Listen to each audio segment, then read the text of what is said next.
So it is currently 01:06 on Saturday, the 28th of March 2026. There are more wires running through my living room charging devices than a present given to you by an Israeli defense attaché. And we're about to go up and get a little bit of shut-eye, getting ready for the long journey up, long for me at least, long journey up to Nuneaton for the Remigration Now demo and Patriotic Alternative demo today, which, if you're seeing this video, means that at least I made it back alive and with all my footage, hopefully, and all my devices still in one piece and in functional working order. But we shall see. Hope you enjoy. I'll see you guys in a little bit. In July 2025, the town of Nuneaton became the centre of national controversy as a heinous attack, sexual in nature, took place against a 12-year-old girl. She was abducted, raped, and her perpetrator recorded the assault whilst laughing at her during it. Immediately, there was allegations of cover-up as police would not reveal the name, race, or ethnic background of the, at the time, alleged perpetrator. These suspicions would be well-founded, as on the 27th of March 2026, 23-year-old Afghan asylum seeker Ahmad Mulakil was found guilty of child abduction, rape, taking an indecent video, and 2 counts of sexual assault, one relating to a prior rape he admitted to prior to the beginning of his trial. The sentence, 15 years jail, additional 1 year on licence, and presumably he will be allowed to remain in Britain post-sentence. This is emblematic of the endless cases with hundreds of thousands, if not millions, of victims of often racially and religiously motivated attacks that have been coined the Rape of Britain, going back generations and generations, enabled by successive treasonous establishments in Britain who are more focused on political correctness, appeasing foreign voting blocs and interests, and maintaining the status quo no matter how many girls, boys, women, and men get sacrificed on the pyres and altars of multiculturalism and diversity. The logical endpoint if this continues is the further enslavement and gradual eradication of the native British peoples. Poor harvests, natural disasters, and even the world wars have not done the damage to Britain and the British people that political correctness and immigration have. It needs to end, or the indigenous peoples of the British Isles and all Europeans in their home countries will cease to be. This is why activists converged in a peaceful act of demonstration outside Nuneaton Town Hall, to make people realise the danger we are in and why, whether we like it or not, what must be done must be done.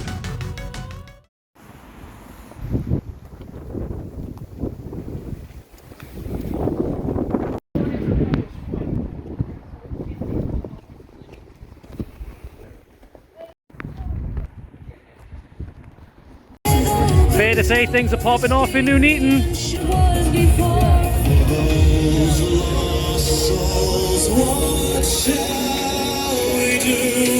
And it's not even started yet. They're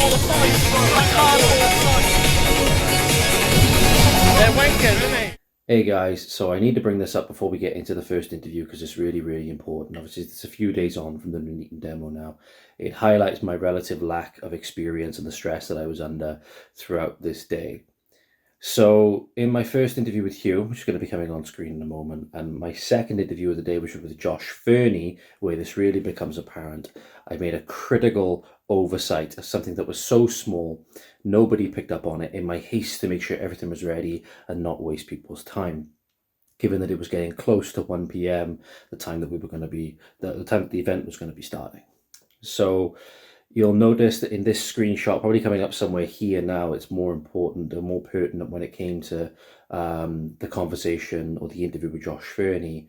I forgot to change over the transmitter or the receiver, whichever it is, on the camera that's actually recording us. So the camera that's actually recording us for both myself and Hugh and myself and Josh Fernie is the directional microphone, not the microphone that is in my hand. It breaks my heart.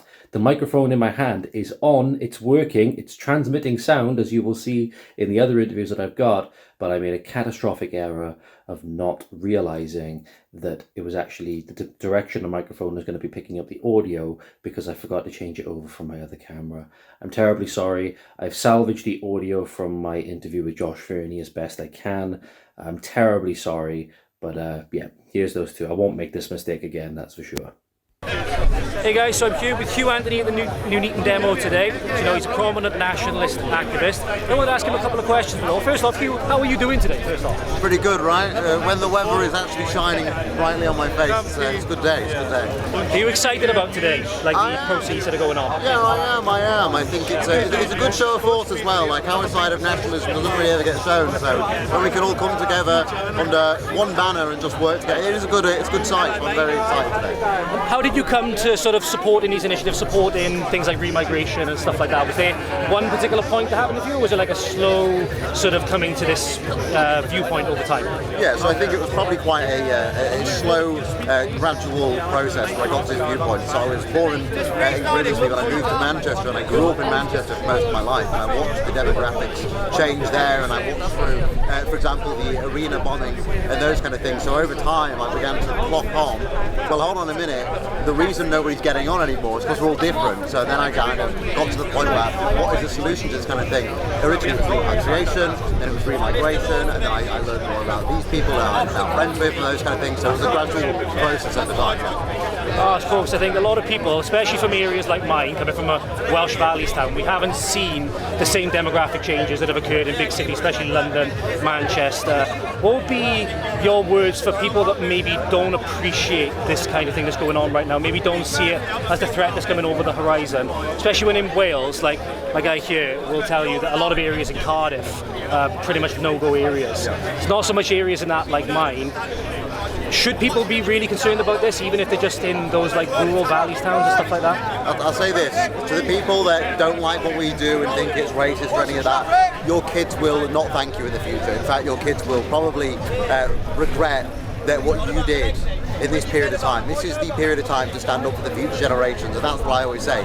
We are not looking at right now, what we can do right now, we're looking at what we can do for the next to come. Because, for example, when our ancestors went off and they fought in war and battles to save this country, they were not thinking about themselves, they were thinking about who comes next, and that's what we should be doing. And what will be the last bit as well to do with young people in particular? I feel you have a lot of resonance with.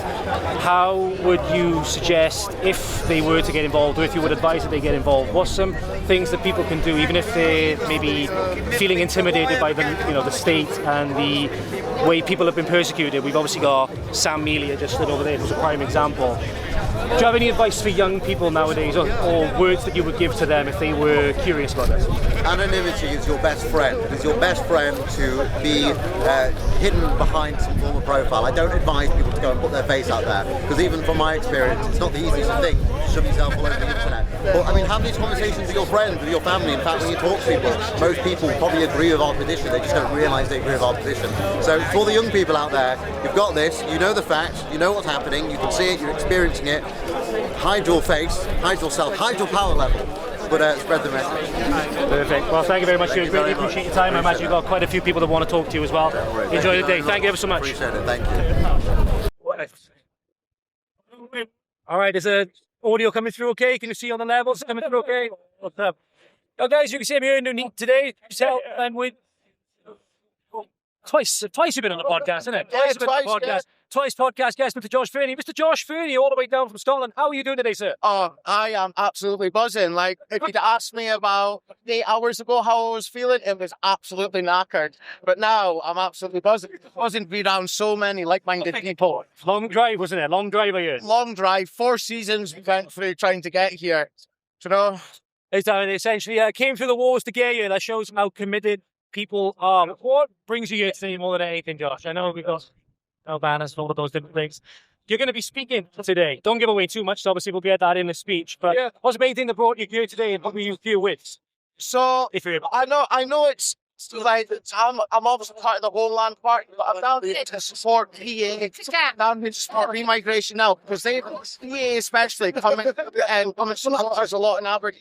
We're like the only thing out in Scotland that allows patriotic alternative in these movements to actually come to us. So we've been saying for a while to come down and support them. And I'd have loved to come down and support Homeland PA yesterday, but they were actually at the Justice Centre. Whereas his first day I was able to come down, come down and show support. Because what's happened here with this 12-year-old girl being raped by the Afghani migrant It's happening all over Britain. It's happening up in Aberdeen where I am. It'll start happening in Inverness where they've been housed in the barracks. So yeah, I'm just down here to show support for the rest of the country. That stands shoulder to shoulder with Scotland, England, Wales and Ireland, you know. So the political scene in the nationalist elements then, more united than sometimes they give them credit for them. With all these different organisations, you see sometimes as well there's fracturing, there's arguments, there's whether it's online, where there is movements that have been even closed down in some areas but not in others. Is it quite a united movement across all of these different organisations and out? Yeah, so obviously online people are still going to have their little tit-for-tat battles and stuff like this. But here, I've got migration now, you've got Homeland,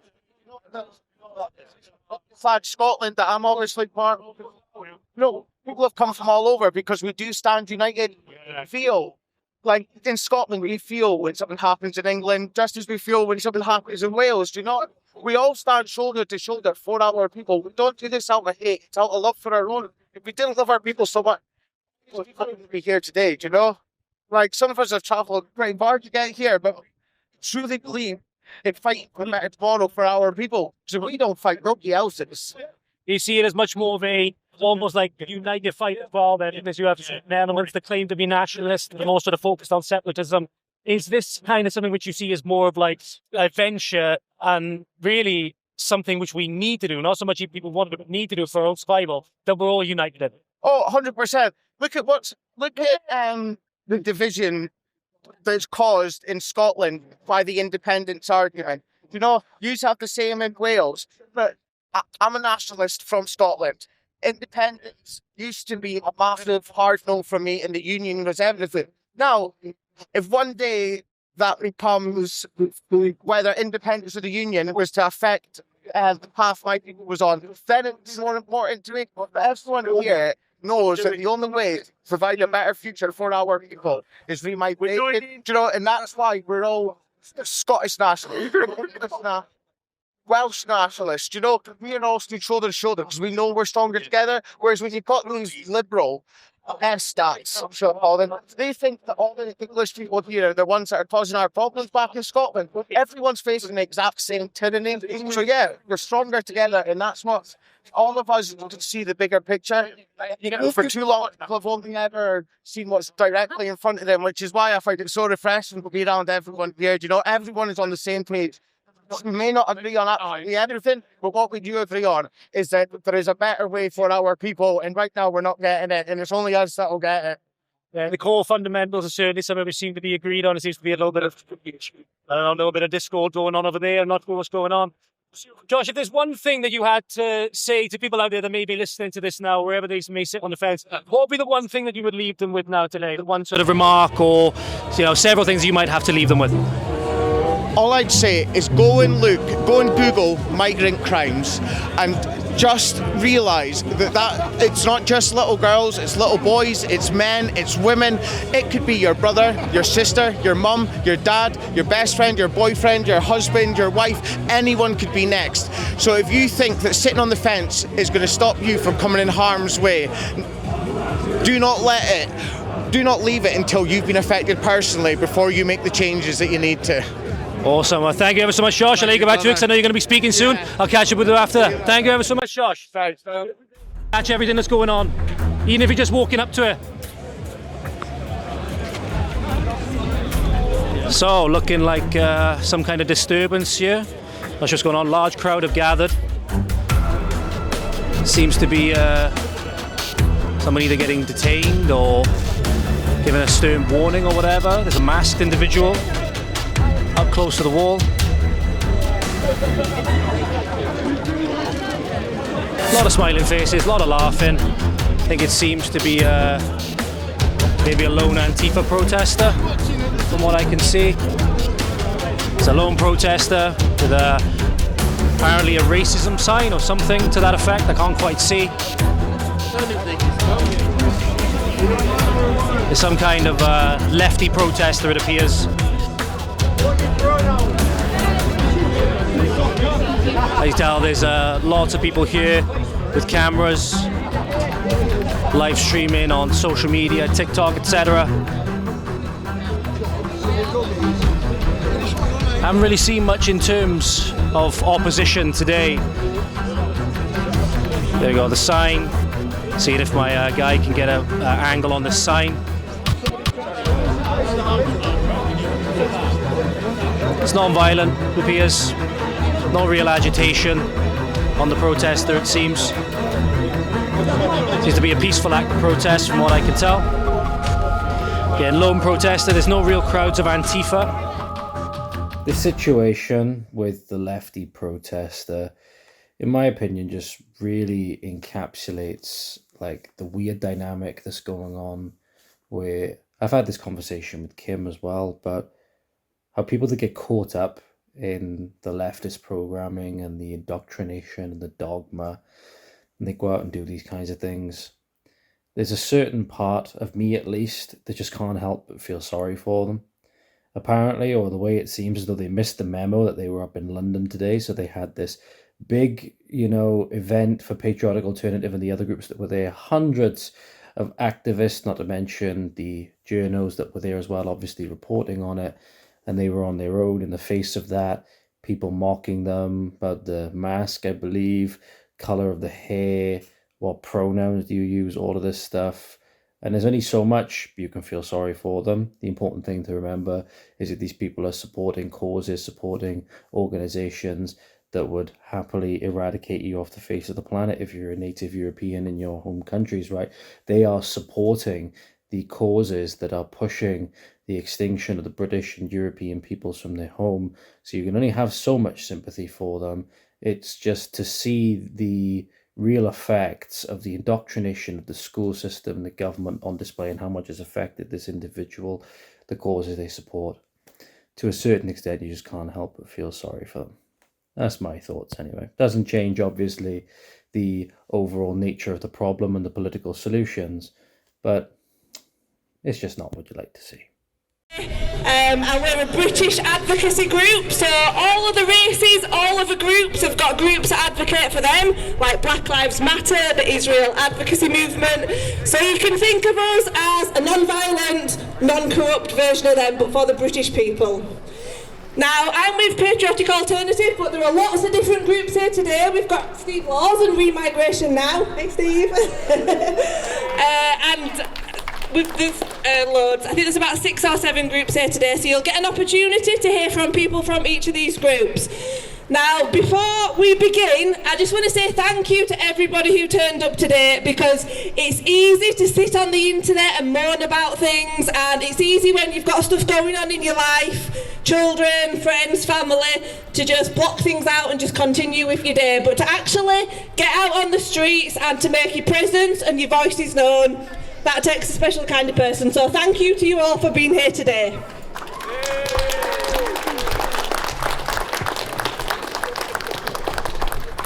Now, forgive me for reading a little bit, but I just want to make sure that I get the details of this case right. We all know what happened near Nuneaton Park recently. Ahmad Mulakil, I think I'm pronouncing that right, who was an asylum seeker and an Afghan national. He had been in this country for less than 4 months when he raped a 12-year-old girl close to this area. He's just been jailed for 15 years in prison and 1 year on licence for the crime, and he was convicted of child abduction, rape, 2 counts of sexual assault, and taking an indecent video.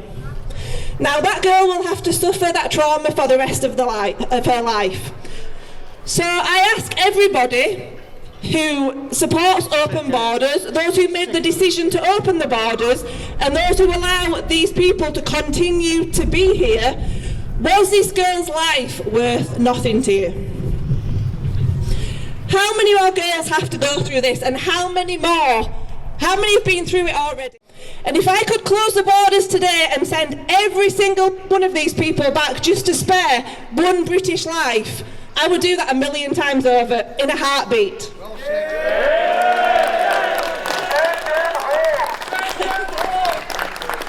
When you allow people into this country from widely different cultures who have widely different morals and values, you have no idea who these people are and what they will do, and you are putting British lives at risk. So we have two demands, and the first one is to close the borders. And I don't mean, thank you, I don't mean a 5-year plan, I don't mean reduce immigration to 50,000, I mean close the borders entirely. Not one more immigrant coming to this country. We do not need them. We are Britain, for God's sake. We can be self-sufficient and stand on our own 2 feet, so we want the borders closed. And the second demand is that every single person who came to this country illegally needs to be rounded up and deported and sent back to where they came from. Millions must go indeed. No exceptions. I don't care about the sob stories. We don't need them here. So I've spoken about illegal immigration in my speech. I have issues with legal migration too, believe me, and I'm deadly concerned about the demographic trajectory that this country is on.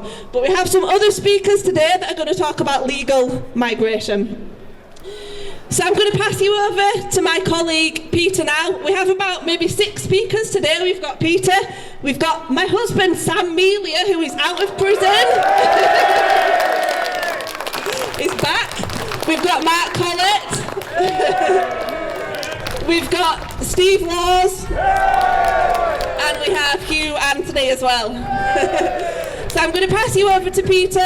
The demonstration today will probably last maybe an hour and a half. We'll be hanging around afterwards, so if you want to come and talk to us, it'd be great to network more, form more relationships, and continue doing these things moving forward.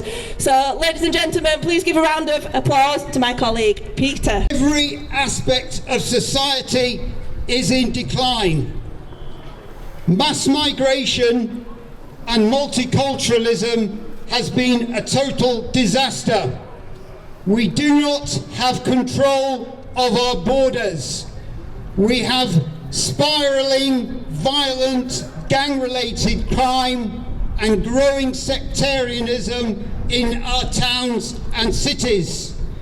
We have industrial-scale rape of girls and young women by Pakistani Muslim rape gangs. We have no-go areas where the police have to ask permission from community leaders before they can go in. Disgrace!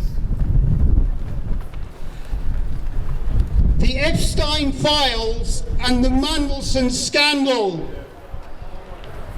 has revealed the rot that exists at the heart of the establishment. The social contract whereby British people pay tax and the state provides services is broken. Who wants to pay tax to put up economic migrants and foreign criminals in 4-star hotels and HMOs in neighbourhoods next to schools and families? Starmer had nothing to say about the conviction of an illegal Afghan migrant for the rape of a 12-year-old girl in Nuneaton. But when Sir Jim Ratcliffe said that Britain was being colonised by immigrants, Starmer raged against speech crime and demanded an apology. The government fails to control our borders and then punishes anyone who speaks out. Starmer was dragged into accepting the grooming gang scandal, the grooming gang inquiry. We then had the Mandelson appointment as ambassador to the US. Then we had the Matthew Doyle peerage. Starmer has what prosecutors call an established pattern of behaviour. young women and girls are at risk, while Starmer remains at number 10. Rachel Reeves had nothing to say in her spring statement about how public services and housing are going to cope with the additional 7 million migrants expected in the next 10 years. Over the last 2 years, more than 2 million migrants have come to the UK. At the same time, we've had low economic growth and falling living standards. What happened to the booming, prosperous economy they said mass immigration would bring?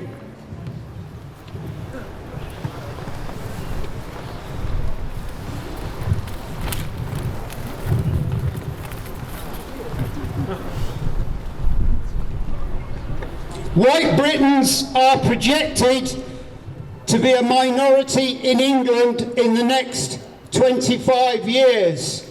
We are already a minority in many towns and cities in England. This has not happened by accident. It's been the deliberate policy of every government to flood the country with foreigners to create a multiracial and multicultural society with white Britons as a despised minority. Who voted for this? Who wants to be a minority in their own country? What will England look like when it is 30% white British? Unless we reverse the flow of migration, we will become a minority in our own country. We want our streets back. We want our towns and cities back. We want our culture back. We want our history back. We want our country back!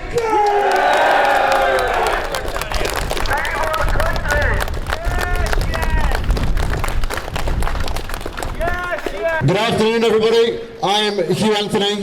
You may have seen me shouting at people on Twitter. Happens. Now, we gather again because the sad reality of this country is that foreign individuals, foreign invaders, that's what they are invaders, break into this country, are given passports to come into this country, and how do they repay us? They rape, they pillage, and they murder. And a 12-year-old girl was kidnapped, raped, assaulted, and filmed by one of these invaders. Back in the day, our ancestors would have revolted over the fact of one British girl being raped by a foreigner.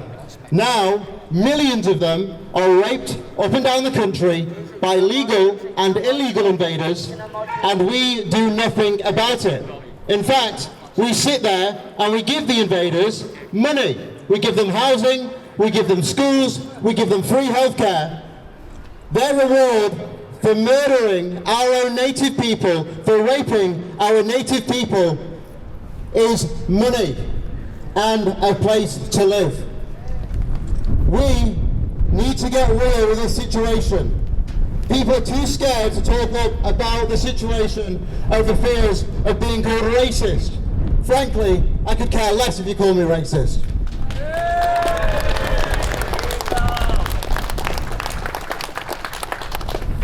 We used to be a country of law and order, pride and strength.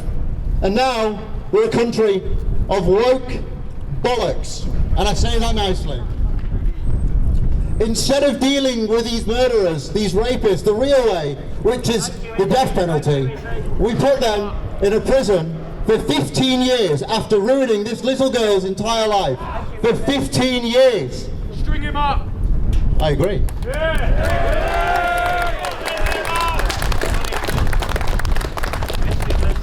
For 15 years, where we will pay for his captivity, in a nice prison somewhere in our country for him to be released, and he won't be deported because he'll make up some crap about not liking chicken nuggets back in his home country, and we will have to let him stay for his human right. I say sod his human right and put him to the noose.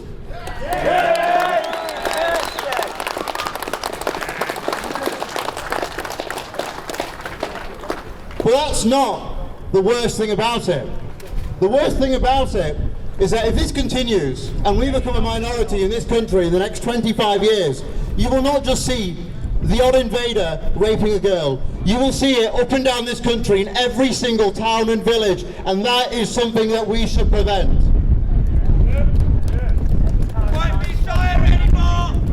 It is not diversity. That is a word they use to try and manipulate you. What it really is ethnocide. What it really is replacement. What it really is pure evil by a cult at the top that seek to destroy the white race. They seek to harm us and to replace us because they know that without us, they can have dominance over the world. I say, get lost.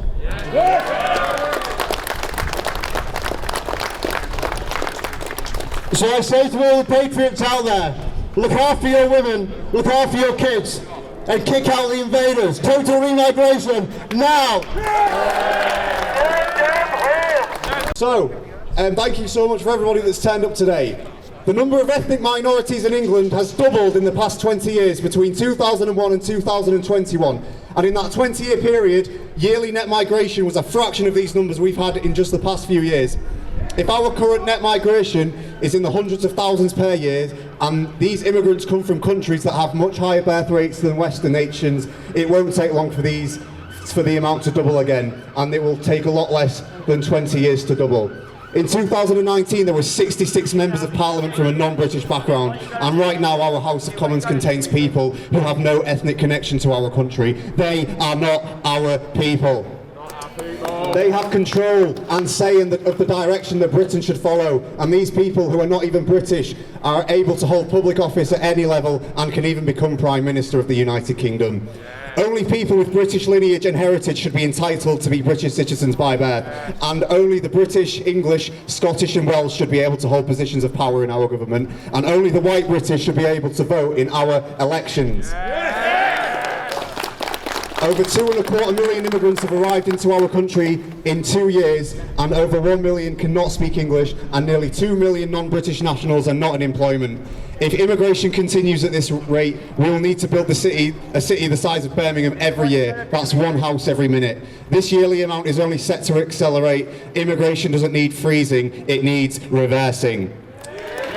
20% of England's population is an immigrant or from at least an immigrant background, and the white British are already a minority in London, Birmingham, Leicester, Luton, Bradford and recently Manchester. If the rest of the country has the same type of immigration as London and Birmingham, the white British will reach minority status in the entire country in just another few decades. As recently as 1961, 98% of London's population was white British, and now today they are a minority in their own capital. The Mayor of London is an Asian Muslim, and the most popular name in the city is Mohammed.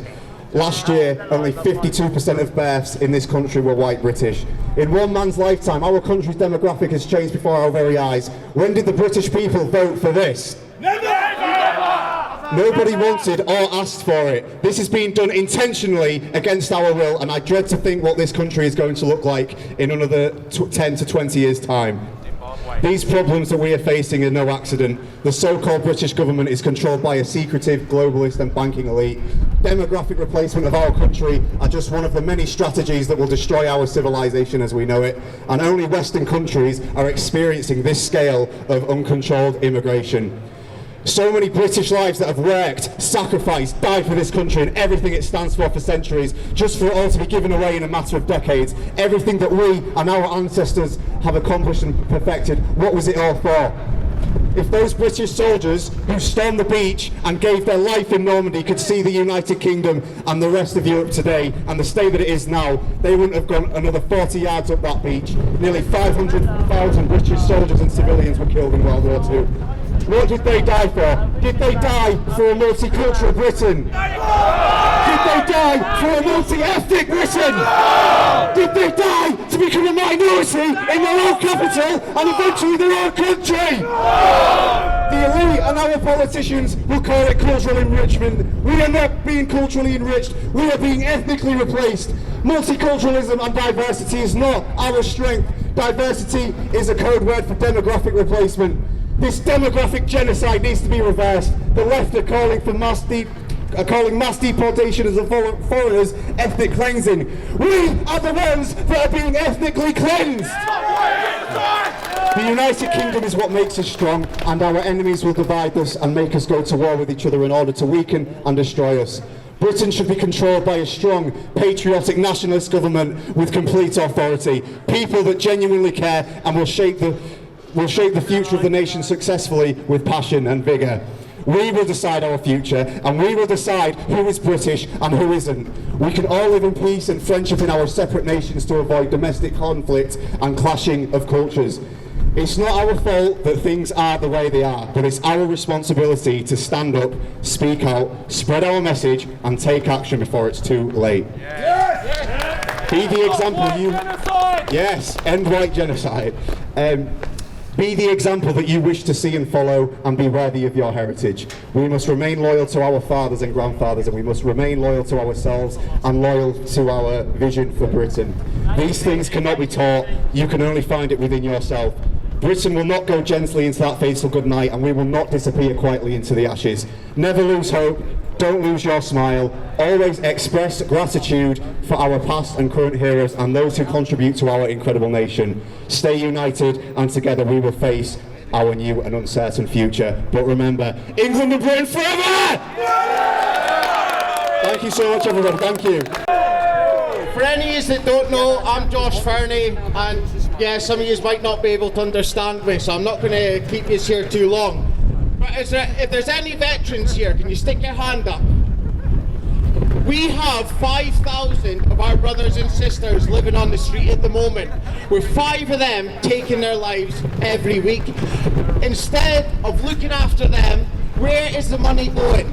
It's going on the people that are committing the crimes. Like this guy has just been given the 16 years for raping the 12-year-old. But see, wherever these people are housed, we've got it up in Aberdeen. We have a population of roughly 240,000. For that, we have 5 hotels, 5 HMOs, and 97 rooms being used across sheltered accommodation, homeless accommodation, all these things, all these institutions that are supposed to be there for our people. Glasgow is the asylum capital of the UK, and do you know what that means? It's also the rape capital. And what is being done? John Swinney just wants to bury his head in the sand and teach kids about anal sex with bananas and Nutella.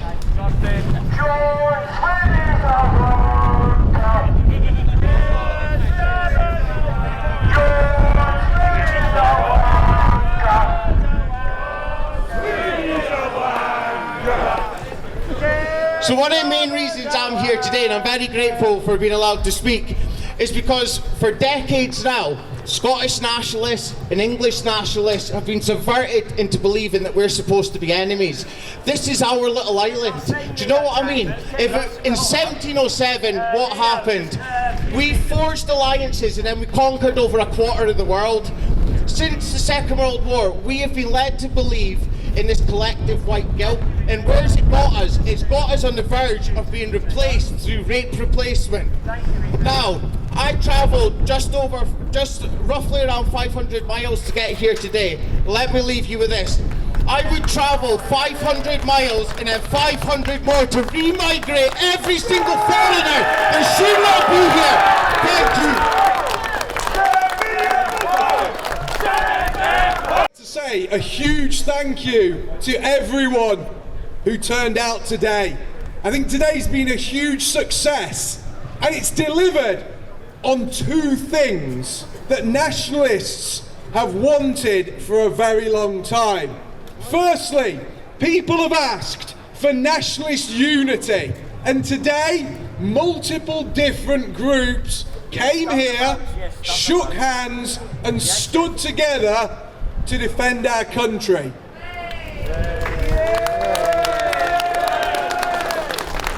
And secondly, People have wanted protests, not for civic nationalists, not where we sing Kumbaya with people flown in from different countries, but protests for the indigenous people. Protests where we don't sell out, and protests where we proudly say, this is a white country.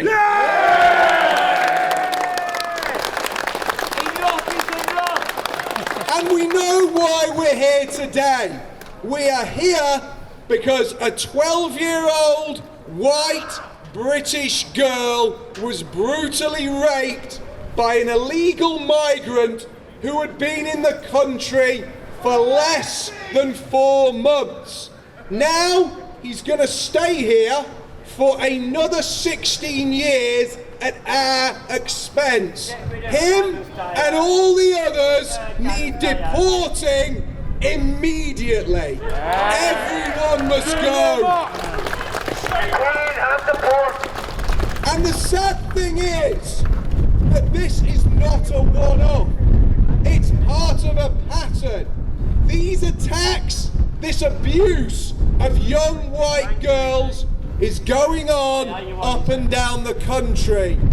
In England, Scotland and Wales, wherever these invaders are housed, our girls are targeted in the most brutal, racially motivated rapes and attacks.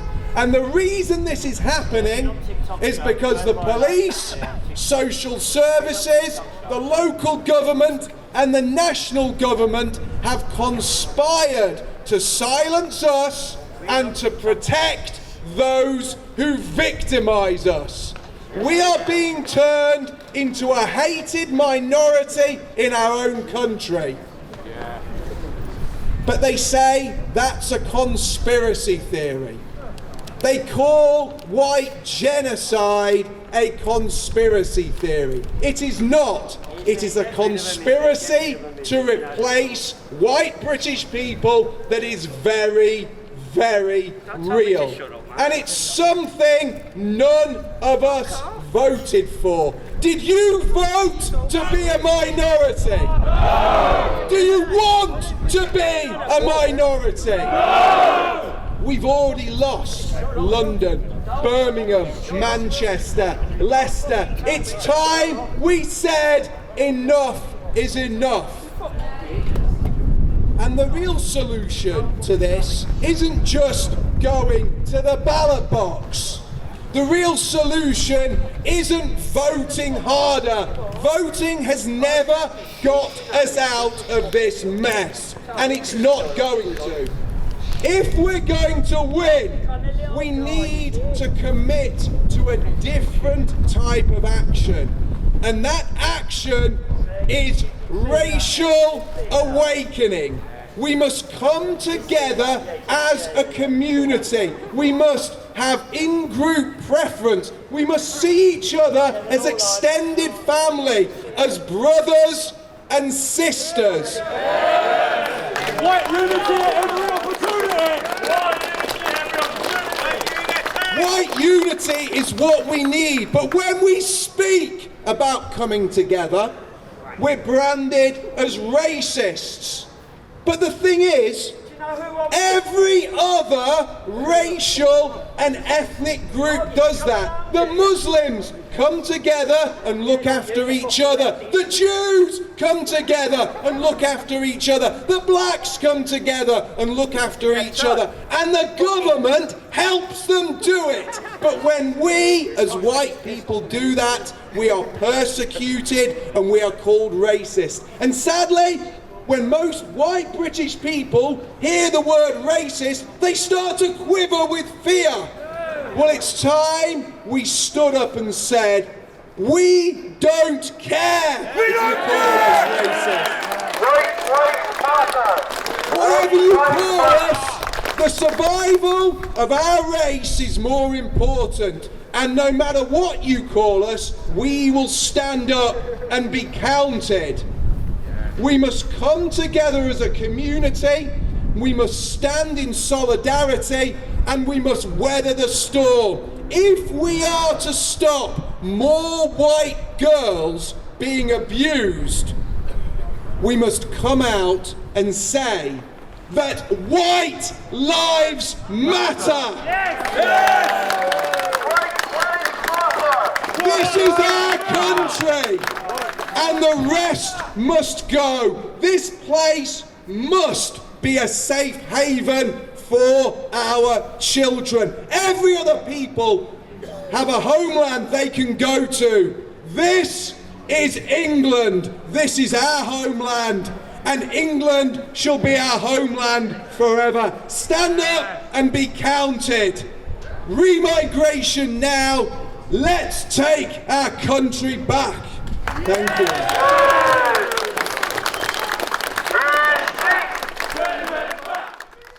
There we go.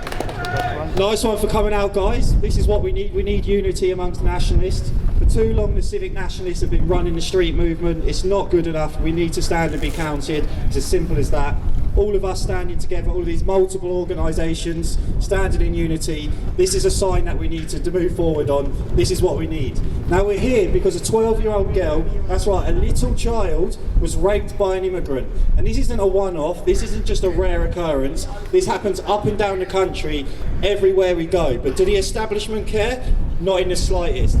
You see, recently, there's been more outrage about the fact that some Jewish ambulances were set on fire than the fact that hundreds of thousands of young white girls have been raped by immigrants. This is the sort of situation we're in. The establishment care more about some fucking ambulances than they care about the English girls being raped. So there is only one solution to this, and that is remigration. And we don't just want a little bit of remigration. We don't just want the illegals gone. We want them all gone. We want the legal immigrants gone. We want the immigrants that were born here gone. We want them all gone. Because it doesn't make a difference whether they come over here illegally or legally. The outcome is the same. More rapes, more murders, more pillaging of our people. And this is what's happening on a daily occurrence. This is why we need a strong street nationalist movement to move forward. Because we need to make pressure. We need to apply pressure to the establishment. It's all well and good joining a political party, campaigning, going out standing in elections. That's all great. But without the pressure of nationalists on the street, they're never going to take us seriously. For too long, we've sat in the back shadows, we've left it to the civnats to run this street movement, and what's the result been? Dancing Africans on stage.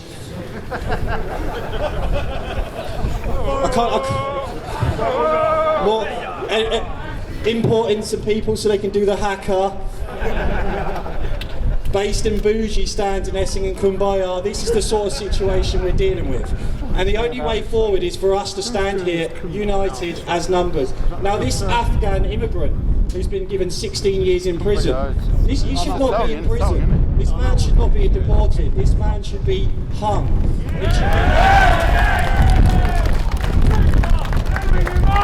Without the death penalty, these immigrants are getting a free rein. They're going to go into the prison system, they're going to be educated, they're going to be fed, they're going to be given a life once they leave prison. He's been given 16 years, he'll only do 8, then he's back out on the street, free to rape again.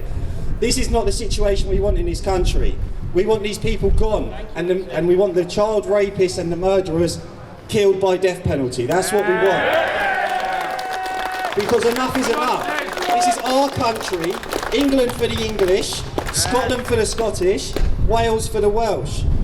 And this is our line, this is where we stand, this is why we call for total remigration. Every single immigrant must leave. This is our country, we never welcomed them in, we never asked for this situation, it was all done against our will, it was all forced upon our people, and this is why we want them gone. Every single one. So I'm going to keep it short because we've got more speakers, but what I will say is total remigration, everyone has to go. Thank you. It's good to be back. For those who don't know, I was locked up 2 years ago for putting out legal and truthful stickers, and perhaps I'll gauge the crowd on how they feel about the content of those stickers. Stickers like "It's okay to be white," stickers like "Nationalism is nature," and stickers like "Labour loves Muslim grooming gangs." And for that, I went to jail for 2 years. They took away the birth of my second daughter, and it was only thanks to Keir Starmer flooding the prisons that I got out 2 months early, just in time for Christmas. After that, I was put on licence for a year where I was forced to deal with counter-terrorism and probation and prevent, and listen to all of their arguments. And the problem is, they don't have anything. You've probably heard them all before if you've been on X or Facebook or anything, but just the worst, most trash arguments. And when you knock them all down, it all just falls back to, yeah, but why do you care? And the reason we care is because this struggle is existential. As the other speakers have explained, we're going to be a minority in 25 years. We might not see 2100 at that pace. I've got 2 children. I want a good future for them. I want them to be safe. I don't want them to be 12 years old and worrying about migrant rapists wandering the streets.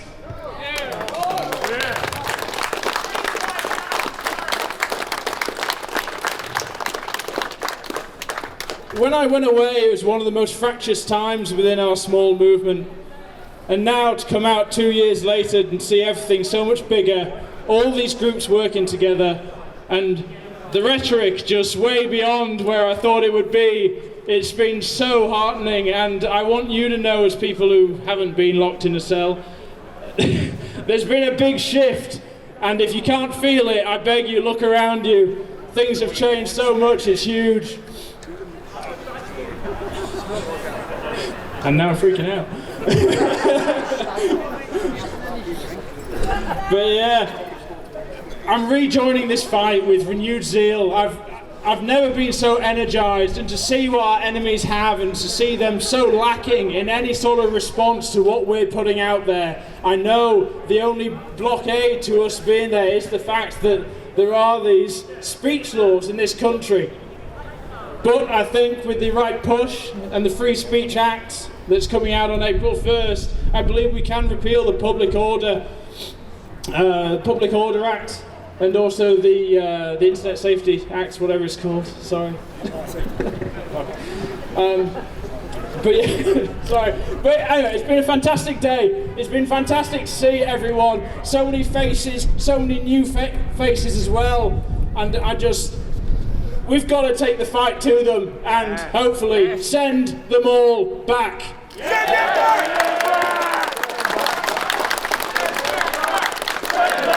John Hall, I miss you at Fernie.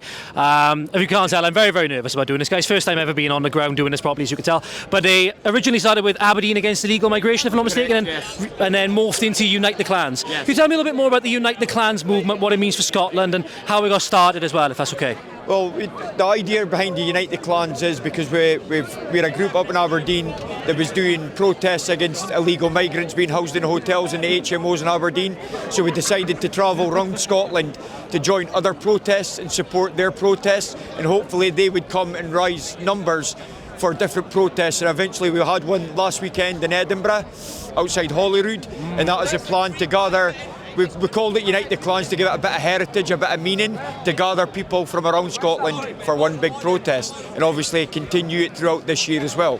The clans related, I'm assuming, to historic ancestral clans that are native to Scotland. Can you tell me a little bit about those and how, for somebody who's an initiative myself, a Welshman, how then that feeds in what clans are of Scotland and how the Unite the Clans movement then come together around those as well? Well, to be fair, I find that obviously we've had a lot of feedback online, because you've got different people, nationalists, different people that want to be part of the union, and we're just trying to gather everybody in.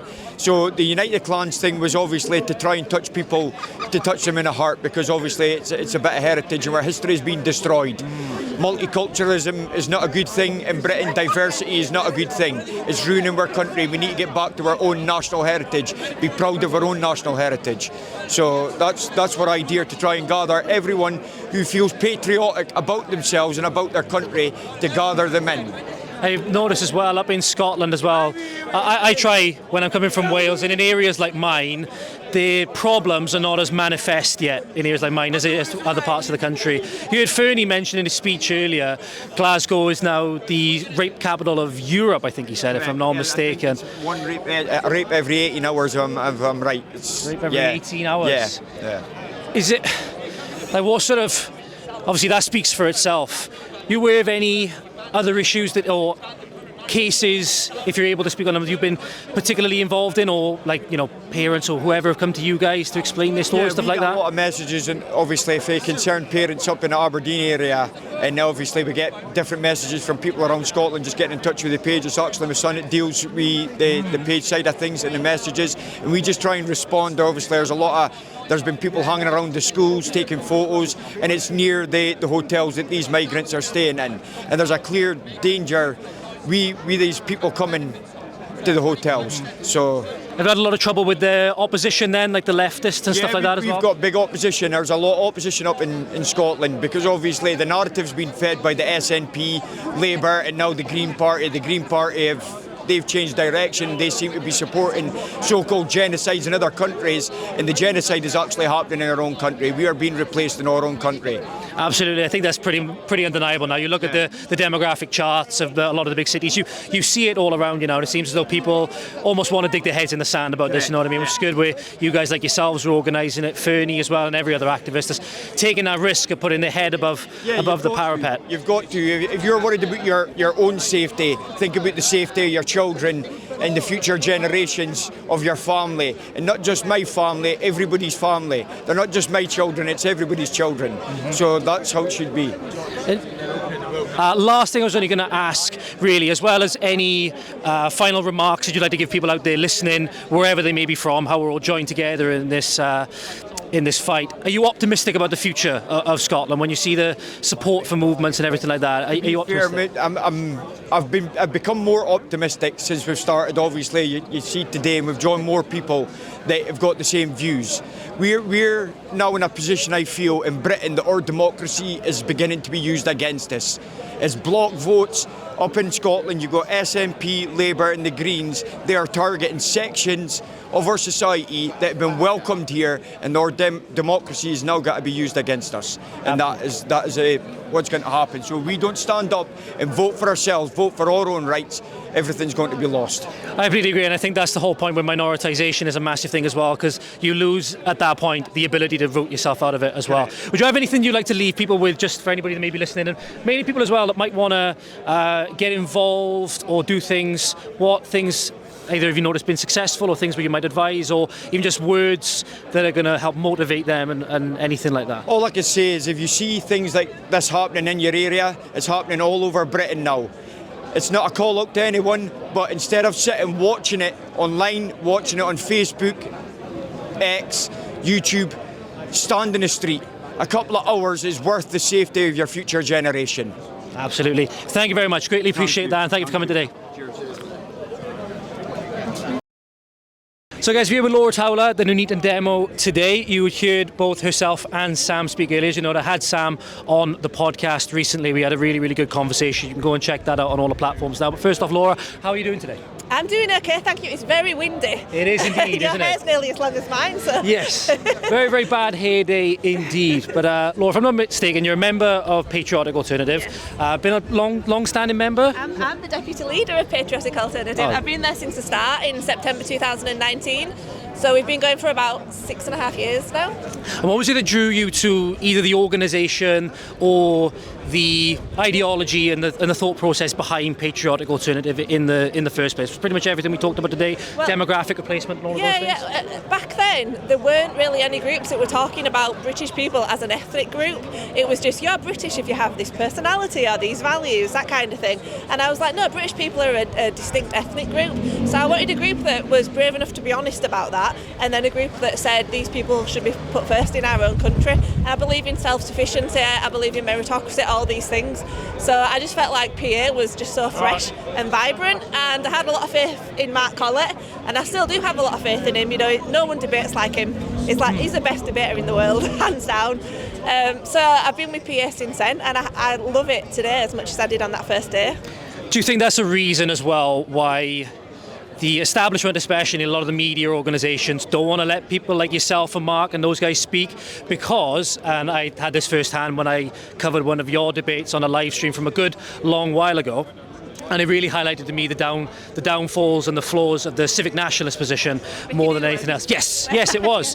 It was just how it really easily exposed how in many ways completely indistinguishable the two things are, the CivNat position and the globalist position. I think that's why a lot of the times you guys are censored, debanked, all of these things, because when these ideas get into the public consciousness and when they see that it's not a bunch of hooligans and whatever else saying them, there's actually a lot of thought and knowledge that goes behind these things. Do you think the establishment views that as a real danger? I mean, they lie about us, so if they had any genuine arguments against us, then they'd use them surely. But when they get us shut down, or when they get us suspended from something, or attacked in real life, or our bank account shut down, it's always based on lies. Like, I've genuinely never said anything hateful against another group of people. I don't use slurs, I don't believe in violence, but I'm suspended from every single social media platform, Facebook, Twitter, Instagram, all of them. I've got Telegram, and that's it. And the only reason that they do that to genuine nationalists is to silence their voice and silence their arguments. I mean, the way that we have to live, me and Mark are not allowed bank accounts. I've had 7 bank accounts shut down, so it's incredibly hard to operate in 2026 without a bank account. There's no reason to do that because what am I doing wrong? Do you know what I mean? I just advocate for the British people. So, I do genuinely think it's because they won't debate us, they talk about us all the time, but they won't talk to us, and they like to lie about us in the press, but they won't allow us to go on TV, have an interview or anything like that. So I do think it is just to stop people from hearing us, really. It's because they're all a measure at some level or another of containment, pretty much. A lot of these media organisations and a lot of other people as well, they don't want to let you speak because they're almost acting to contain this kind of, nationalist sentiment that's rising. Do you think they're part of a concerted effort in that regard? I think what they do is adopt a few nationalist or nationalist adjacent talking points, but then attach it to a load of stuff that keeps it safer, if you know what I mean. So no progress is actually made. So rather than listening to a group like Patriotic Alternative or Remigration Now, where we're saying this is who we are, we should be the majority in this country, and this is what we need to do to obtain that. What they do instead is sort of like flirt with our ideas a little bit, and they're allowed the big platform, they're allowed to debate on TV, they're allowed the social media accounts, but they never have any solutions, they never go far enough. So I do think it's on purpose, yeah. Seems as though they're almost just trying to maintain the status quo whilst looking as though they're trying to actually make a difference. It's like an illusion of choice, isn't it? Like whatever newspaper you read, it's the same.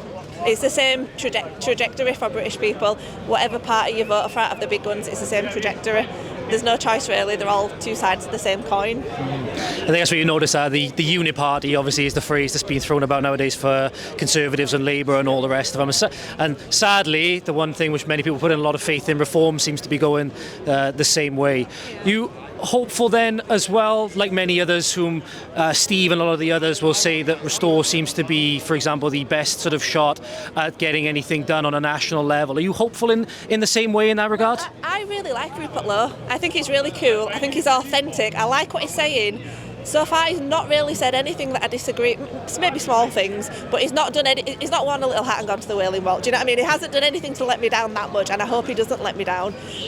So I like Rupert Lowe. He seems like a real person, like a genuine real person who cares about the country. If we have to talk about political parties, my support is with Restore. At the moment, I don't have much faith in electoral politics. I think, we elect a government to do a job and then an opposition to stop them from doing it. And even if the public want to pass a law, there are so many hurdles that you've got to jump over to get through to it, and then we've got the House of Lords and nothing ever changes. So I don't have much faith or interest in electoral politics, to be honest.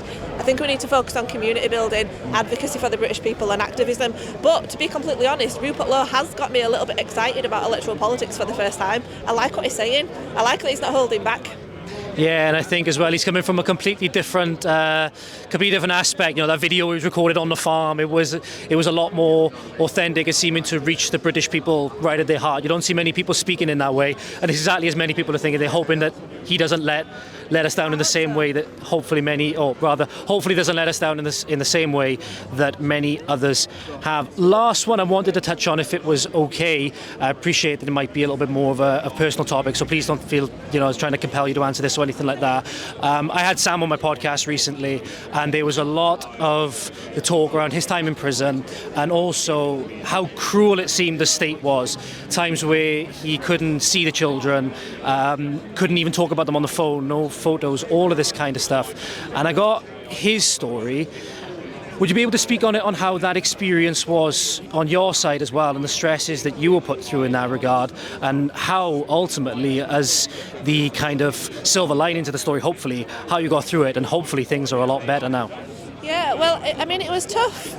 It's a difficult one. I mean, me and Sam never blamed each other for anything. It was always like, we hate the state for doing what you're doing. So we were united in that, and we had so much support from not just patriotic alternatives, but the wider nationalist and patriotic community. And even people who don't sit on our side of the political spectrum were outraged that a guy would get 2 years for stickers that the prosecution agreed were legal and were truthful. So we had so much support, and that helped us get through it. I mean, it was tough at the time, but do you know, he's just released his book, Legal, Truthful, Guilty, and reading it back, I think I'd blocked a lot of it out, and I was like, God, I forgot about those long journeys to visit you in Hull when I had a newborn baby, and it was like maybe 2 hours to get to the Hull prison, but when you've got a newborn baby, you keep having to stop on the way. It's like a full day to go visit him, and obviously our newborn, she was too young to really understand what was going on, but at the time we had a 2.5-year-old daughter as well, who's 4 now, and it was quite tough with her because she kept asking about him, and when someone would knock on the door, she'd be like, oh, is it Daddy, and stuff like that. That just broke my heart, and I'll never forgive the state for what they did to her. Like, you can do stuff to me, you can do stuff to Sam, but to do that to a little innocent girl, to take her dad away because what he was worried about her future is just disgusting. So I think it's made us stronger, and it's made us more adamant in our beliefs, and that what we believed before, that the state is anti-white, we're now 100% convinced because of what they've done to Sam. But I do have to say at this point, Sam got 2 years in prison. There are other political prisoners who are still in prison who got longer sentences. People who got 5 years for posting one thing online, people who got 8 years for owning a document on their computer that the defence proved that had never even been opened. And it's so important that we keep campaigning for freedom of speech and just to repeal these horrific laws where you get a longer sentence for saying something than you do for murdering or raping someone. And Sam's ordeal has come to an end now, but it's still ongoing for many other political prisoners. And one of the things that we do at Patriotic Alternative is to advocate for these people, to raise money for their families, to make sure that they've got letters and books and stuff when they're inside. And hopefully in the future we can do something to get them out and to have these laws changed, because they're just disgusting. Absolutely. There's a lot of stories untold because obviously people are still inside. I'm actually waiting. I'm hoping my copy of Sam's book is going to be arrived by the time I get home. I'm hoping so anyway. But is there anything you'd like to leave people who might be listening or watching to this right now with any sort of the words of encouragement, wisdom, whatever it might be? Is there anything you'd like to leave them with now? Well, the dialogue in this country has changed dramatically over the last couple of years. I mean, I'm banned from social media, but the little snippets that I do pick up, people are speaking about things that a couple of years ago Sam was in court defending. Now everyone's saying it, including MPs, like Rupert Lowe, for example. So I do believe that we have the public opinion on our side, and whenever we go out and we do demos like this, or we do motorway banners, flash protests, leafleting, we get so much support from the public. So I do believe that we're the majority. All it takes is for us to get organised and actually start taking our own side. As white people, and that's not a dirty word, there's nothing wrong with being white and loving your race and who you are, and as British people, we need to be taking our own side, and we need to be saying, we're not going to accept you hurting our people just so that we can be tolerant and all this stuff. I don't care anymore. These people need to return home, and we need to start creating a better future for the British people, and hopefully many people who listen to this can have the confidence to do that and jump on board with us and do your little bit. Yeah, the British people's celebration of their own destruction definitely needs to end, absolutely. So ultimately as well, I think if we don't do it, if this generation really doesn't do it, it's only going to make it that much harder for the next generation as well. Laura, thank you ever so much for your time today. I greatly appreciate it, and wishing you nothing but the best. No problem at all. I very much enjoyed it. And just to make this even better, right, after this conversation with Laura, We actually had a little bit of extended conversation just after we'd finished up the final part of the interview as well, talking about the conversation with Sam and stuff like that, which I thought was a really, really good conversation. You should really go and listen to that as well. She was then on the stream that they'd done the following day, her and Mark Collett, kind enough to say this. And I cannot be thankful enough. Thank you, Laura. I also wanted to mention, the interviewers that were there. I did an interview with Voice of the Valleys, which is a relatively new YouTuber. He's interviewed Sam as well, and he is really, really good. He should have a lot more subscribers than he has, because he was brilliant. When you do interviews and it's like the same 3 questions all the time, but he was really creative, and we had, I don't know him, but we had rapport. We were bouncing back and forwards. He was great. So I had this amazing, and I also had an amazing interaction with Mark Collett, but it was before the cameras went live. But he was kind enough to repeat what he said on the record for me. I'll let that play now. So guys, I'm here at the Nuneaton demo. As you know, I've spoken to many people today. Just finishing up with Mr. Mark Collett, head of Patriotic Alternative. Mark, just before we get started, can you just repeat to the camera what you just repeated to me about 30 seconds ago, please? I said you looked a bit like a Game of Thrones character. So like, if you was in a suit of armour, it'd be like Robert Baratheon's son. I'll take that. You know what? I'll take that. Last interjection, I promise. I just thought this was kind of funny to tell you guys about, because this is what happened in that really long, awkward pause on my part, where, yes, I did lose my train of thought because I was nervous. That is absolutely true. But another thing I was doing in this moment was trying to rack my brain of Game of Thrones characters when he'd actually named one, to try and remember, thinking, please don't let this be one of the characters that was doing awful sexual things with their siblings. So that's the explanation behind that really long, awkward pause. But yeah, this was a really great interview. Hope you enjoy. With Patriotic Alternative, what is Patriotic Alternative for those who may just not only have never heard the name before, but have heard maybe what the media says about them? I've just spoken with Laura now, that the media frequently lies. As we know, the grooming gangs, rape gangs cover-up was possibly the greatest example. What actually is Patriotic Alternative, and what does it stand for? Well, Patriotic Alternative are a little bit different. We're not a political party. We are a community-based group, and we stand for 3 things: community, advocacy, and activism. So we build racially conscious communities around the country. We advocate for our rights as a racial and ethnic group, and we commit to activism, like we've seen today, taking our message directly to the people and informing the people of what we do. There are 3 pillars, and by doing that we mark ourselves out as different from the usual political parties, because we've all seen it before. A nationalist micro party stands an election, gets 1.2%, suffers an extreme humiliation, everyone gets disappointed. But by doing what we do, and doing things like the prisoner support fund, by doing Christmas drives where we raise money and buy presents for disadvantaged English, Scottish and Welsh families, we are very, very different. And one weekend you might see us out at a protest, another weekend doing a banner drop, some weekends out doing Help the Homeless, and others just getting together and having Sunday lunch with each other. It's all part of something much deeper than just a political party.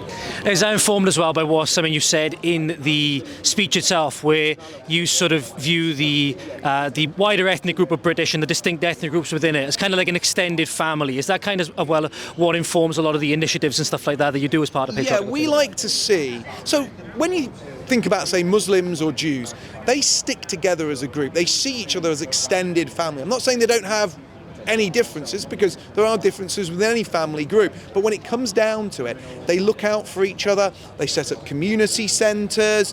They often set up ethnically conscious schooling projects. They do things based around what we call an in-group preference. They look at each other and say, you're part of our extended family and we're going to look after you because of that.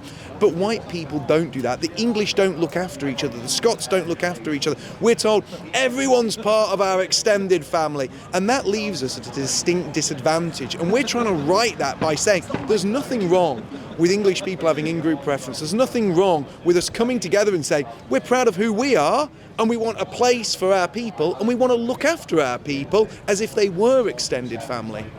And in that sense then, because you have a lot of people that would identify as nationalists, like Plaid Cymru, in my opinion, is a great example in Wales, but a lot of the people who subscribe to that philosophy, they view themselves almost as separatists with regards to the people within their own groups. And I asked a couple of people about this as well. Do you view this as kind of like the ethnic groups are distinct from each other, but in this wider, I don't know if I want to use the word battle or struggle for homogeneity and safety and prosperity in the homeland, is that very much a united struggle? It is, and look, Britain does have a natural sort of multiculturalism because there are different ethnic groups that are indigenous to the British Isles. So the Scots come from Scotland, the Welsh come from Wales, the English come from England. They're our homelands, and we're all part of the wider British family. Okay, we have shared ancestry. We can be friends at times. We can be enemies at times. We can be friendly enemies who play a game of football against each other and cheer for the other side. But we've got a lot in common. And I, as an Englishman, have a lot more in common with you as a Welshman than I do with a Pakistani Muslim or a Nigerian or a Japanese man. And the thing is, Nigerians have a place in the world and no one's trying to replace them.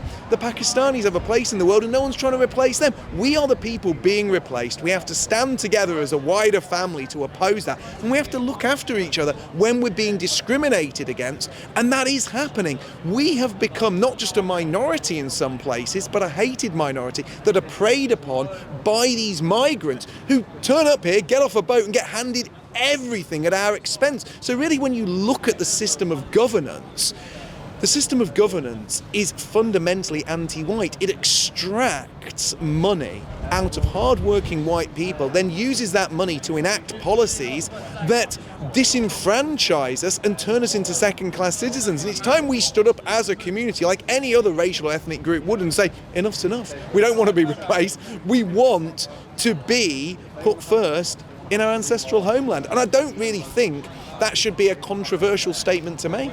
Absolutely not, and especially with me, the main difficulty that I have at the moment in areas like mine where it hasn't been hit as hard as it is in many of the cities. I've got guys here I know from Cardiff and places like that, they say that, look, there's no-go zones, I don't go down here, it's too dangerous.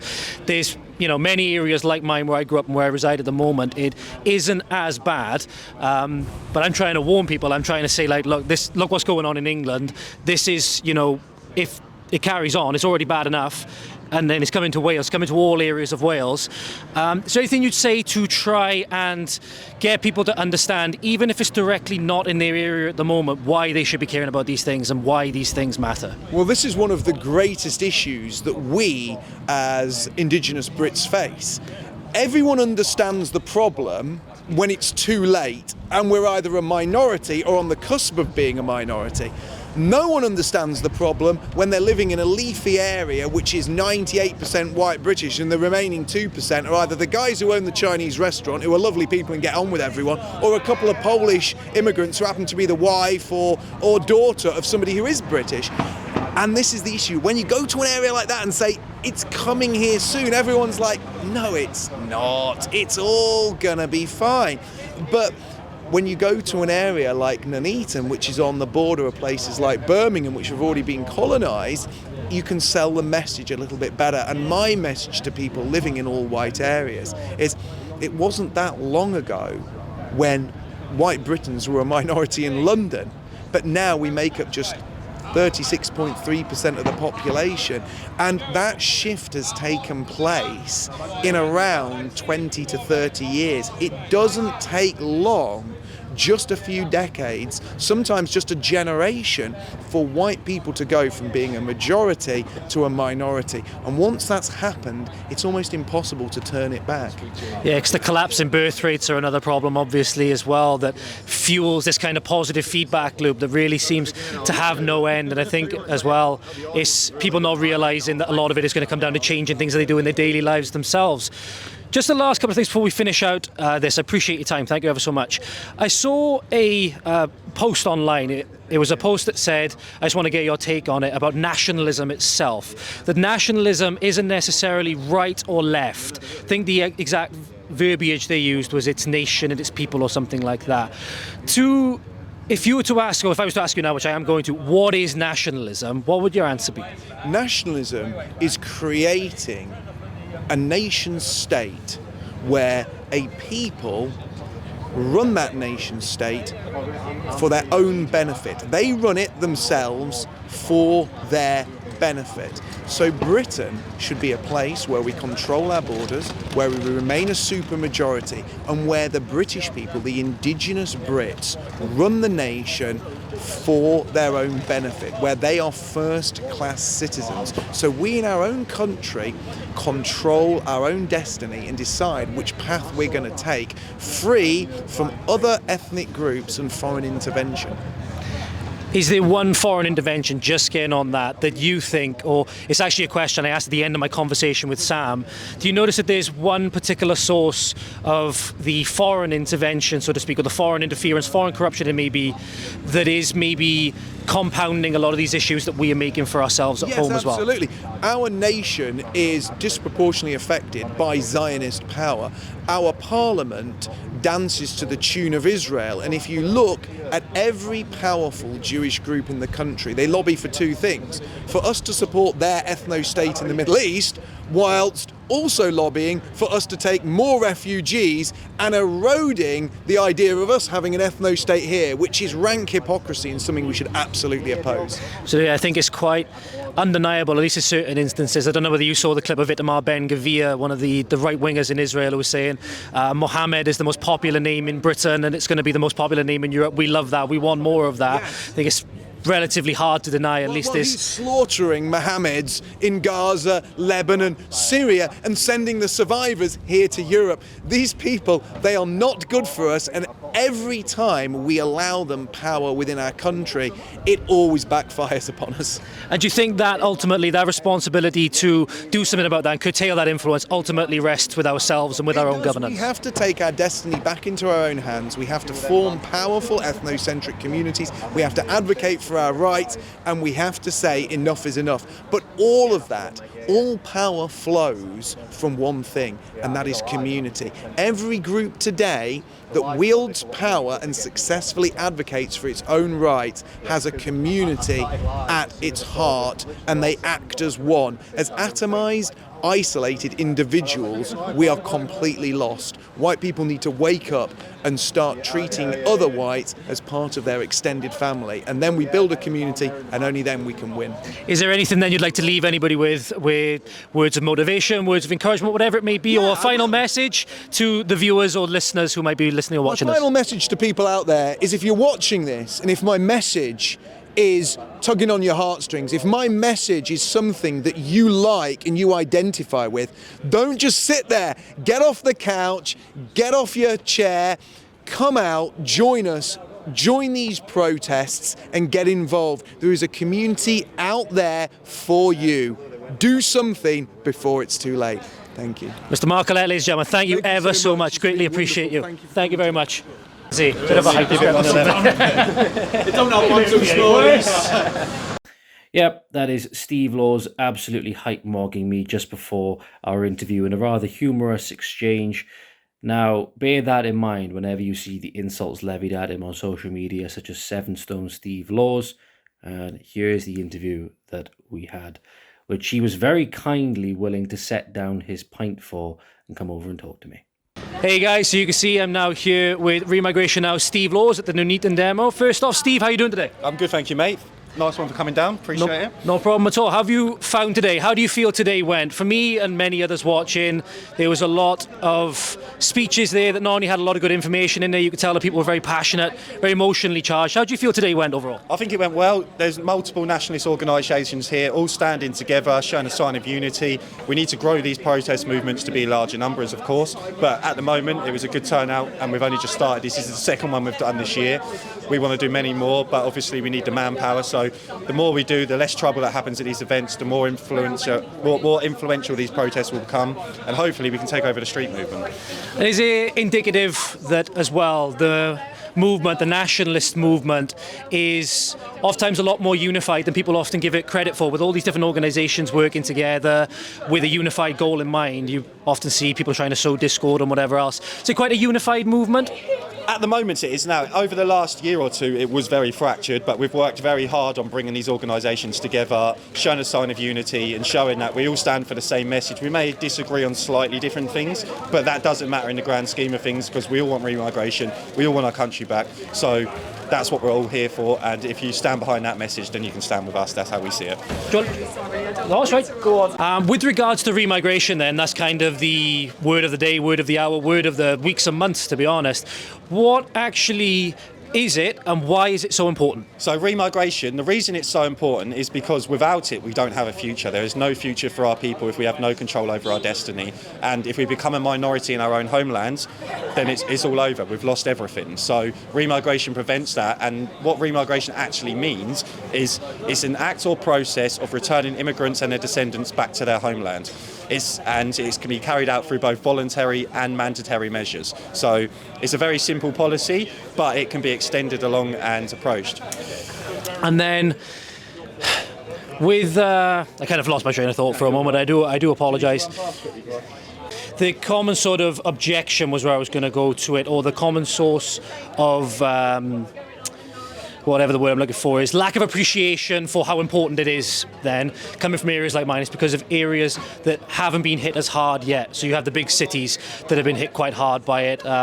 Cameron Hugh's from Cardiff, you'll be able to tell everybody about the problems with regards to there. But people like myself, who are from the valleys areas, more countryside, rural areas, see the communities changing a lot more slowly. Should people in those areas where it maybe hasn't hit those as hard be concerned about what's going on? Yeah, because although their area may be safe now and they may feel there's only a couple of immigrants in their town, we all felt like that at one point in time. I live in a town called Folkestone. It's not as hit as like the cities, but yeah, there's a visible change that's happening in front of people's eyes, and a lot of the locals are beginning to notice. And that's the same all over the country. It doesn't matter if you live in a small village, if you live in a major city, you're going to become a minority in that area. It may not happen immediately, it may happen 10, 15 years down the line, but it's going to happen. And if you don't get involved with remigration now, I'm not necessarily talking about my organisation, but if you don't campaign for remigration, there's going to be no future, there's going to be no change for our people, and nobody wants to be a minority. And it's not just that we're being a minority, we'll be a hated minority. These people do not like us, they do not respect us, they do not care for our way of life. So why are they here? They shouldn't be here. We shouldn't be a burden to the taxpayer. We shouldn't have to fund their lifestyles, especially when many come over and they rape, they steal, they murder. And enough is enough. So whether you live in a large city or a small village, it is going to affect you one way or another. Yeah, absolutely. I think we see in that the appreciation that many people need to get their heads around. I spoke about this with Mark Collett as well, is that even if it's not here, it is coming, because a lot of the political initiatives, the political bend of politicians are the same, and whatever are the foreign influences and the actual foreigners themselves that are coming in. Do you think as well the chief responsibility rests at our state and our political governance, and that's where the main changes need to occur, and that's where these community-driven organisations are going to be a really powerful tool of affecting that? Yeah, that's how I see it. I see pressure groups and community groups are the way forward for nationalists. There's no point wasting time with a small micro-party now. We've got Restore Britain that are pushing a lot of what we stand for. Of course, they'd never go as far as some of us would like, but it's a great start to move forward. And that's where the pressure groups and the community groups can pick up the pieces and say, if everything does fall apart, the community groups will have a foundation to build on, and there'll be places for our people to go where they feel safe amongst their own. And the pressure groups, like for instance what I lead is a remigration now, is they push the other parties like Reform and Restore to adopt a lot of our messaging. And ultimately it is working. Since we've taken the hardest line possible, parties like Restore are now campaigning on Millions Must Go. Even Reform are slowly coming over to the position. So it's effective as a strategy. Of course, we've got a long way to go, but as nationalists, we've been so fractured over the years that it's taken us years to build to the situation where we're at now, where we can actually campaign properly and share messaging, share resources and push forward. So hopefully we'll see some change coming from this in the next couple of years. Certainly, hopefully. One thing as well, because we talk about on the online space and whatever else, about whether it's in movements like this or foreign influences and stuff like that, as being very subversive. And I spoke about it in my conversation with Sam Melia as well. Do you think with the U-turn that Reform have taken seemingly, and the things that they were going to deliver in 2024, ever since then it seems that they've kicked a lot of dust in the face of the people that supported them in many big ways. Do you see them, so I speak about it with people like Joe Marsh, people like that as well, that reform at the very least are not going to be worse than anything we get with like Plaid Cymru or Labour or something like that? Do you see them potentially the overt threat as easier to deal with than the subversive threat, so to speak? I think they're just as bad as Labour and the Tories, if I'm honest with you. If you look at the people that have been removed from the party, like even myself, I was a candidate for reform at once upon a time. I got removed from the party for saying Rishi Sunak's Indian, as crazy as that sounds. But I generally think that they will be a huge problem for nationalists if they get into power. They're already actively purging nationalists now before they've even got any power. So I feel that if they get power, our guys are going to be the first target, because they don't want anyone attacking them from the right. They're fine being attacked from the left, but being attacked from the right, they don't know how to deal with that. So I feel they're going to apply a lot of pressure to nationalists if they ever get power. But hopefully that never becomes an issue, because Restore Britain will take power. But we'll have to see how that plays out. Certainly, hopefully. It was shocking to hear Nigel Farage seemingly exude this kind of pride in how he was more brutal dealing with Rupert Lowe than, you know, some of the lefties seemingly have dealt with their own, right? He seemed to exercise a kind of zeal in talking about how he'd stabbed Rupert Lowe in the back.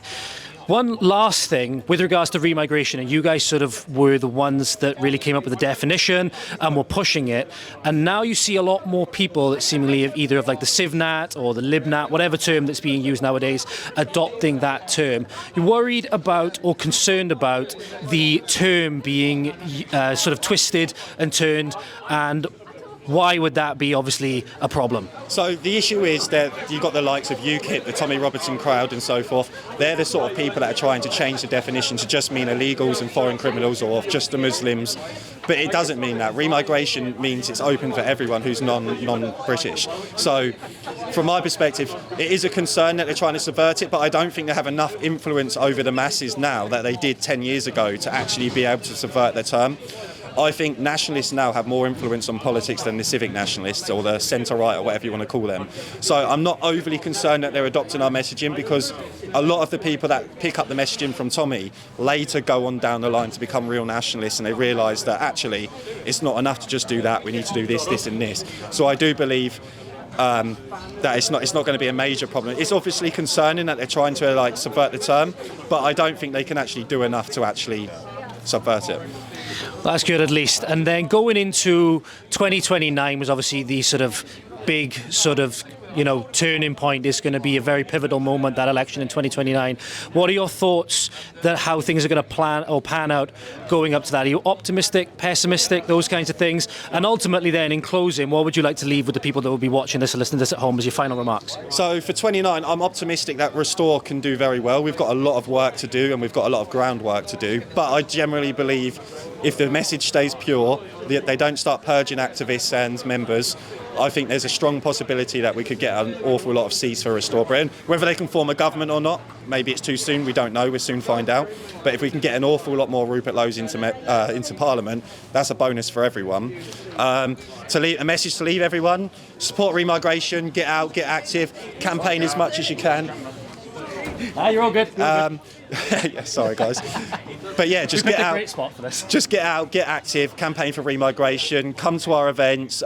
You don't have to join our organisation or others, but just get active, promote what we need to stand for. There's a future for our people, but we're going to have to fight for it. Perfect. Thank you very much for your time, Steve. Greatly appreciate it.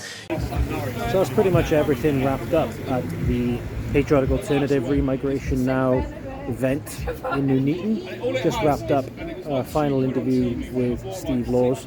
Massive thank you to everybody that's given me their time today. Mark Collett, Hugh Anthony, Josh Fernie, Laura Towler, Steve, everyone, every single person that's given me their time today. Greatly appreciate it. As you can tell, there was a lot of very passionate speakers, a lot of shocking, but also at the same time not shocking information that was delivered.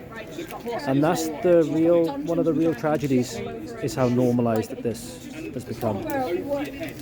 But big things are coming. Change is coming. It's coming to a city, town or hamlet near you. The British people are done being scared, silent and compliant in the face of their extinction.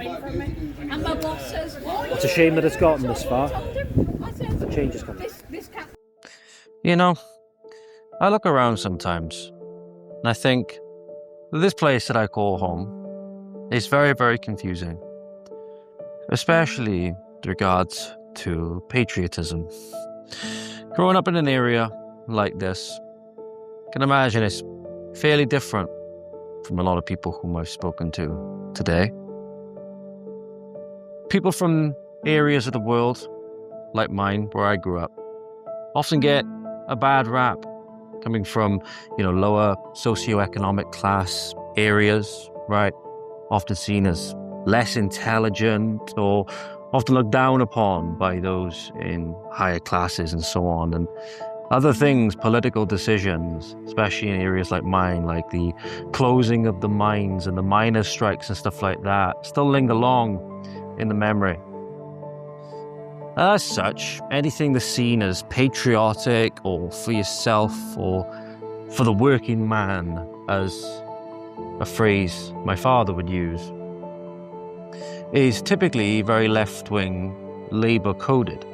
And so anything that's seen as either good for the people of these parts of the country is seen through that lens of opposition either to the Tories or opposition to the English, really, no matter how good or bad the ideas that those opposing groups may have. It kind of reminds me as well of the knee-jerk reaction people have to hearing things that they otherwise might not expect, particularly with regards to certain political policies throughout the 20th century that you ask them about and they instinctively agree with because they seem to be good policies. And then you tell them the source of those policies, that some of them may come from a certain mustachioed dictator from the 20th century, that everything we're supposed to believe that he said or did in terms of his actions, rhetoric and policy was bad. And then they have this weird crisis of, oh shit, I thought that idea was good, but then I saw this is where it came from, so there's no way it can actually be good, it must be bad. That's how you get a community, ladies and gentlemen, whereby you can be sat or stood right outside a beautiful World War I and World War II mural by our cenotaph, a memorial to the sacrifices that our greatest generation made in those conflicts. You can go from that and not 2 minutes later be at a mural for one of the founding members, or at least one of the most important members of the British Communist Party, who went out to fight in the Spanish Civil War on behalf of the left-wing government and the communist factions that were there, and whose descendants today form pivotal backbones of unions like Unison. Those same organizations, unions, political bent that is rapidly destroying this country that we call home, be it people through the indoctrination through the school system and all of these other things, and the things they've been ingrained to accept, like diversity and multiculturalism, and the capitulation and destruction of their country, culture and people. They conflate this with patriotism. They often conflate this capitulation with patriotism and don't even realize that they're doing it. And then, ladies and gentlemen, you can go not even 5 minutes down the road again and be greeted with another reminder of how the people really feel, with actually how talented and how industrious people are, and that they know their culture, they understand their culture, they just don't understand how it's being used against them by a treasonous tyrannical state. This right here, one of the most beautiful bits of artwork that I've seen. Now, if you ask the person, I don't know them, who made this, odds are you'll probably get an answer with regards to how they feel that will probably regurgitate a lot of the standard talking points that we've all been grown up, ingrained with through the school system. Not realizing that it's those things being pushed through the school system that are rapidly destroying communities like mine and will deprive that young girl in the mural of that heritage that is rapidly being erased. Things massively need to change, at least for areas of the world like mine, and maybe this isn't the case of areas in the world like yours as well, you may be watching this.